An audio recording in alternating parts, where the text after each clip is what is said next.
छह तारीख दिन कुमार पूर्णमी आमर समस्ते पालन करेंगे नववस्त्र परिधान करेंगे जो कुमारी मैंने जह्नी ओषा पर्व व्रत रखी समापन करेंगे जो मान चांद पूजा कराए चांद पूजा से 6 तारीख दिन करेंगे सर्वोपरि आमर ओडिशा रे 6 तारीख दिन ही कुमार पूर्णमी पालन करा जिवो। देखंतु विभिन्न पंजिकारे विभिन्न प्रकार तथ्य उपस्थापित करा जायछि जेमति किछि पंजिकार रहिछि आसंता काली गजलक्ष्मी पूजा एवं कुमार पूर्णिमा कारण आश्विन मास कुमार पूर्णिमा तिथि रे गजलक्ष्मी पूजा संपन्न करा जाय थाए एवं श्रीमंदिर रे आसंता 7 तारीख जेहेतु उदय पर्व रे श्रीमंदिर रे समस्त नीतिकांति पालन करा जाए कुमार पूर्णिमा नीतिकांति श्रीमंदिर रे आगामी 7 तारीख दिन पालित हेबो एवं 7 तारीख रु कार्तिक हबिष्याली माने विशेष करी तांकर व्रत संकल्प आरंभ करिवे अर्थ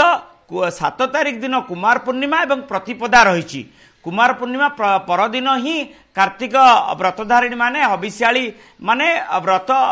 माने व्रत आरंभ करथांती संकल्प आरंभ करथांती एवं ए जो विभेदता रहिछि पंजिका भितरे से संपर्क रे आमे विस्तृत भाव आलोचना करिबा। आम सहित अछंती पंडित हरिशंकर मिश्र श्रीयुक्त हरिशंकर मिश्र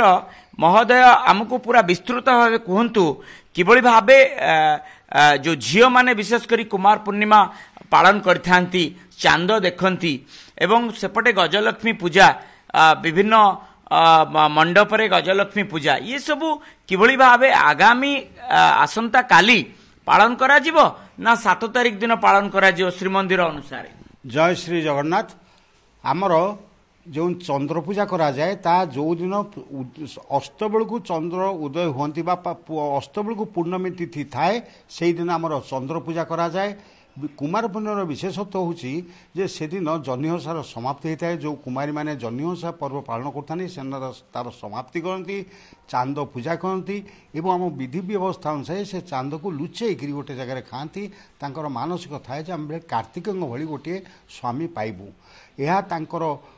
आमर प्रथा परंपरा होता बेले कुमार पूर्णमी दिन आमर समस्ते नववस्त्र परिधान करिवार मध्य विधि रही तेणु जो दिन पूर्णमी पालन हवा कथा बा सूर्यास्त समय बा चंद्रोदय समय को जो पूर्णमी थिबो से दिन आमे कुमार पूर्णमी पालन करबा से दिन मध्य आमर गजलक्ष्मी पूजा आमर आगामी 6 तारीख दिन 12टा आसंता काली दिन 12:24 पर पूर्णमी आसी जाउची एवं ताहा आसंता 7 तारीख मंगलवार न सकाळ 9:27 पर्यंत रहुची आमर श्रीमंदिर जो दिन उदय को जो तिथि थाए ता पालन करा जाए किंतु आमर उत्कलीय परंपरा रे जेहेतु आमर चंद्र को देखिले पूजा करा जिवो तेणु चंद्र जेहेतु पूर्णमी दिन ही पूर्णचंद्र उदय हेबे पर्व तात्पर दिन प्रतिपदा चंद्र टिके क्षय होते तेणु पूर्णचंद्र जो उदय से कुमार पूर्णमी पालन कर 6 तारीख दिन कुमार पूर्णमी पालन स्पष्ट भाव कहते जे 6 तारीख दिन 12टा परवर्ती समय रे जेहेतु पूर्णमी लगी जाउची एवं से दिन ही गजलक्ष्मी पूजा एवं आपणकर कुमार पूर्णिमा पालन करेंगे झील माने। हाँ से दिन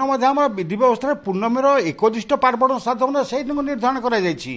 तेणु आमर 6 तारीख दिन कुमार पूर्णमी आमर समस्ते पालन करेंगे नववस्त्र परिधान करेंगे जो कुमारी मैंने जह्नी ओषा पर्व व्रत रखी समापन करेंगे जो मान चांद पूजा कराए चांद पूजा से 6 तारीख दिन करेंगे सर्वोपरि आमर ओडिशा रे 6 तारीख दिन ही कुमार पूर्णमी पालन करा जिवो किंतु जेहेतु उदय को तिथि थिले श्रीमंदिर पालन करा जाए ता श्रीमंदिर 7 तारीख दिन पालन करा जिवो लोक मानक एठी विभ्रांत करिवार मूल कारण होची 7 तारीख दिन सरकार कुमार पूर्णमी छुट्टी घोषणा करछंती कौन पाए जेहेतु 6 तारीख दिन अनेक गुड़े पंजिकार लिखा जाइछि गजलक्ष्मी पूजा एवं कुमार पूर्णिमा एवं 6 तारीख दिन माने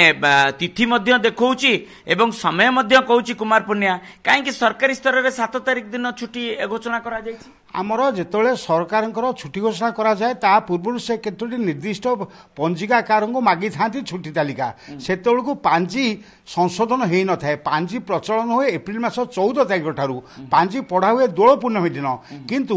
सेप्टेम्बर अक्टोबर मास पूर्व कैलेंडर प्रकाश पाई जाए थाए जो माने कैलेंडर को लक्ष लक्ष संख्यार बिक्री कर व्यवसायिक सफलता हासिल करती से माने जेहेतु तांकर कौन प्रकार संशोधन ही न थाए से जो तारीख दे दियंती सरकार ताको ग्रहण कर नहीं थांती किंतु आमे एई जिंस जदि सरकार किछि दिन आगुरु कुमार पूर्णिमा को 6 तारिख छुट्टी घोषणा करदे ता निश्चित भाव लोकंर पर्व पालन पर सहायक होता किंतु बर्तमान जदि काली जदि मध्य सरकार चाहिए घोषणा छुट्टी घोषणा करें परन छुट्टी को बातिल करें आमर जेहेतु यहाँ आमर गोटे पर्व जो दिन पर्व जो दिन आम पालन करवा से दिन सरकार छुट्टी देले ता लोकों उपयोगी होता है जदि छुट्टी परदिन छुट्टी घोषणा कर पर्व पालन परदिन छुट्टी घोषणा कर लोकों उपयोगी हो न थाए किंतु आमर जो कैलेंडर पे भरोसा करी राज्य सरकार पर्व निर्धारण कर छुट्टी घोषणा कर जो त्रुटिपूर्ण हो जाए। गजलक्ष्मी पूजा केते बेलू आरंभ हबो अर्थ पूजार विधि विधान कौ समय आरंभ हम एवं केउ समय भितर समापन करा जाई परिबो कुमार पूर्णिमा रहुची कुमार पूर्णिमा ता परदिन सकाळ 9टा केते पर्यंत पूरा पूरी टाइमिंग टा मध्ये जानिया को हां 9:27 पर्यंत मंगल केते बेलू आरंभ हो हमर मंगलवार 9:27 पर्यंत पूर्णमी थिवरु ता तापर श्रीमंदिर पालन हो जाय पारे किंतु हमर सोमवार बा 6 तारिख दिन 12:24 टारु पूर्णमी प्रवेश करथिबारु एवं हमर ए जो लक्ष्मी को पूजा करा जाय गजल लक्ष्मी से लक्ष्मी लक्ष्मी पूजा करा जाए संगे चंद्र संपर्क थिबारु सूर्यास्त समय बा चंद्र को उदय समय से पूजा आरंभ करा जिवो एवं से पूजा गजलक्ष्मी पूजा आमर होची चंद्र एवं लक्ष्मी उभय को जो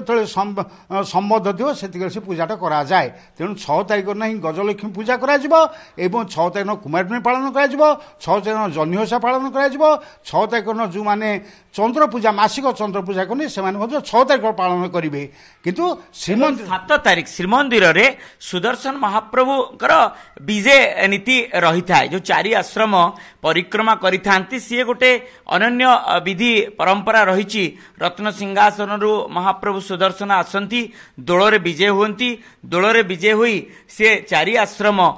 परिक्रमा करिथांती से जो नीतिकांतिटी केतेबेले सेटा पालन करा जिवो एवं श्रीमंदिर रे किबळी भाबे कुमार पूर्णिमा पालन करा जिवो हाँ आमर श्रीमंदिर रे आमर लक्ष्मीनारायण के भीतर द्वैत क्रीड़ा करा जाए से द्वैत क्रीड़ा